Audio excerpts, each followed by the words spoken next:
Welcome back, everyone. My name is Matty Sosa, or Matt, and today we're going to be taking a look at the remaining free agents and trying to predict where they're going to sign. Now, after LeBron signed with the 76ers, the first domino fell in his buddy Draymond Green re signing with the Golden State Warriors on a 1 year, $27 million contract. And there's still a lot of talent left unsigned, so let's jump right into it. Jalen Duren and the Detroit Pistons are still in a contract negotiation stalemate, as Jalen Duren and his camp believe he is worth $30 million a year, and the Pistons, they're not on the same wavelength as Jalen Duren and his camp. Now, after his best season at age 22, where Duren played 70 games, averaged 19 points, 2 assists, 10 rebounds, that earned him his first All-Star appearance and appeared on All-NBA third team. Jalen Duren also helped Detroit win 60 games and get the 1 seed out east. But in the playoffs, as Duren's game declined, we saw him go from 19 points to 9 points, 8 rebounds, still 2 assists, but 2.7 turnovers and 3.3 fouls. The Pistons came back 3-1 against the 8th seed Magic, and then lost in 7 in round 2 to the 4th seeded Cavs. It was the Cade Cunningham show out there every single night, and we saw his co-star get outplayed by Tobias Harris and Paul Reed. Now, Detroit is trying to get Duren to sign the qualifying offer, while Duren and his camp are seeing players like Alfred Sengun and Walker Kessler get $30+ million a year. Now, you can make an argument that Jalen Duren's in the same tier as them, and I can even argue that he's better than Walker Kessler. Is he better than Sengun? Depends on who you ask, but he's definitely in the same tier as those players. Now, the Pistons are trying to create financial flexibility for a Sar Thompson extension and Cade Cunningham, who on his last year of his deal is making $61 million. That's a lot of money. I think Jalen Duren does end up back in Detroit. They'd honestly be really stupid not to re-sign him, as he's 22 years old and was just a breakout all-star candidate for them. I think he gets the contract he wants?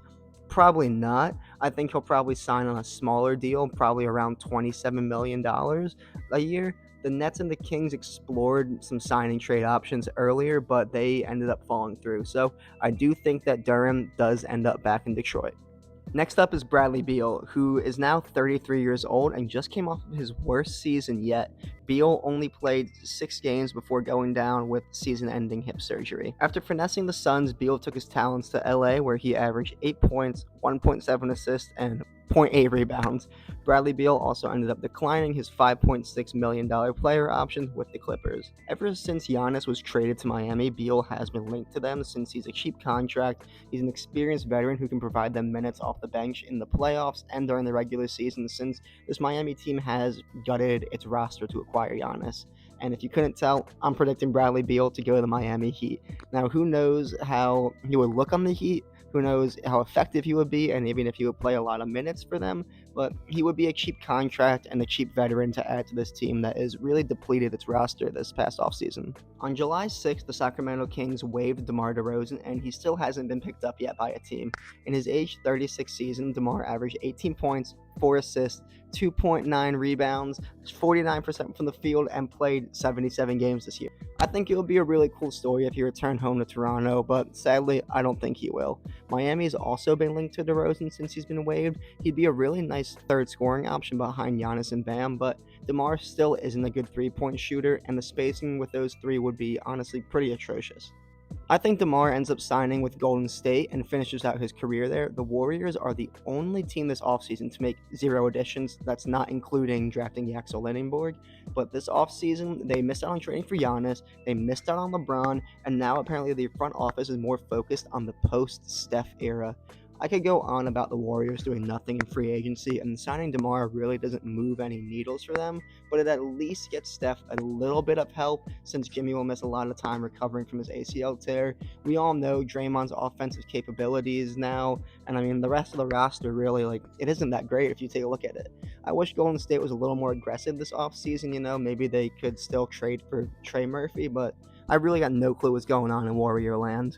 I think James Harden returns to Cleveland on a team-friendly deal. He's still yet to sign after they missed out on LeBron. And if you ask me, I'm still not the biggest fan of the Harden-Garland swap from last season's trade deadline. The Cavs apparently have bigger names on their radar, and I say that in massive quotes because I have no clue what that means. And Harden is expected to sign a contract with them that puts his yearly value anywhere between $32 to $38 million to give the Cavs a little bit of financial flexibility. Donovan Mitchell just signed a $273 million max contract to stay in Cleveland. Now, him and Evan Mobley combined take up 60% of this team's cap space. Harden is 36 years old. You still can't really trust him in the playoffs. I expect him to stay in Cleveland, but looking back at things at the Garland trade, you probably don't make the conference finals last year if you make that trade, or if you don't make that trade, but you most likely end up with LeBron in this offseason if you keep Darius Garland around. And then you probably end up making the conference finals this season with Garland, Mitchell, LeBron, Mobley, and Allen. The Atlanta Hawks declined Jonathan Kuminga's $24 million team option, as the front office there isn't looking to pay that much money for someone who's going to be primarily used off of their bench. You would also see reduced minutes this season with the addition of Lou Dort. Kuminga is only 23 years old. He only played 16 games last season, mainly due to the disputes going on in Golden State. Then he was eventually traded to Atlanta, where he averaged 12 points, 2 assists, 5 rebounds, and 47% from the field. Kuminga can still sign a team-friendly option with Atlanta, but it seems as if his time there is already done and he wants to move on. I have Kuminga going to the LA Lakers in a signing trade. Now, JJ Redick and Rob Pelinka have reportedly met with Kuminga and discussed with him how he'll be used in their system.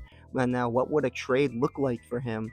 So the supposed framework was Jared Vanderbilt and some pick swaps. Apparently, a Vando and a 2032 pick wasn't enough for the Hawks. So will LA need to include more picks, or will they have to include a player like Dalton Connect? But I think it would be really interesting if Kuminga ends up there in LA playing with Luka and Walker and Reeves and all those new additions that they just added in this offseason. There's still 2 restricted free agents left. One is Benedict Mathurin from the Clippers, and 2 is Peyton Watson from the Denver Nuggets. Let's start off with talking about Benedict Mathurin. The 24-year-old was traded to LA at the trade deadline last year in the deal that sent Zubac to Indiana. Now, Mathurin has averaged around 17, 2, and 5 his whole career. He's a score-first player that really doesn't bring much else to the table, kind of like Cam Thomas.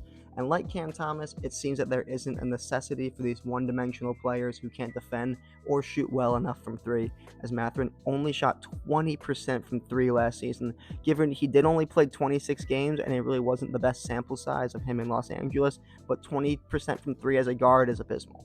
Now, the Bulls and the Pelicans are rumored to be suitors in a signing trade. I don't really like the fit on either one of those teams here for Mathurin, but I do have him actually going with the New Orleans Pelicans in a signing trade.